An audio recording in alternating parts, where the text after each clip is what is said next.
সীমান্ত নদী রায়মঙ্গল,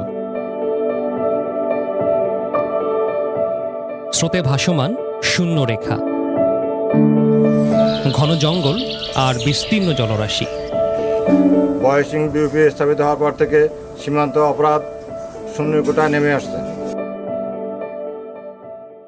পরিবার থেকে দূরে, লোকালয় থেকে দূরে, গহীন অরণ্যে কিছু মানুষ দেশমাতৃকা রক্ষার দায়িত্বে অটল। হঠাৎ করে ঝড় তুফান শুরু হয়ে যায়, নৌকা তুলে যায়, ডুবে যায়, উড়ে যায়, আবার উঠতে হয়। অন্যান্য স্থল বিওপি থেকে এই ভাসমান বিওপি সম্পূর্ণ আলাদা। এখানে বাঘ আছে, কুমির আছে। দায়িত্ব পালন করার জন্য আমাদের অনেক প্রতিবন্ধকতার শিকার হতে হয়। এই বিচ্ছিন্ন যাপনে প্রতিটি সৈনিক কি একা?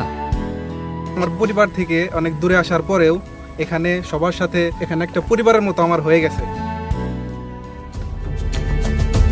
এখানে গড়ে ওঠে আরেক সংসার।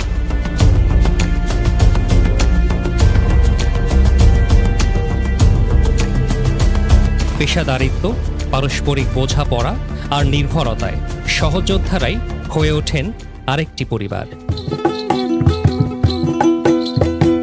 মধুরে মধুরে কথা কইয়া হাসিতে লাগা দিল, মধুরে মধুরে কথা কইয়া হাসিতে লাগা দিল। হায় গো সোনা বন্দে কি দোষে কাঁদাইলো। বয়সিং ভাসমান বিওপি, গভীর সুন্দরবনের বুকে ভেসে থাকা এক টুকরো বাংলাদেশ।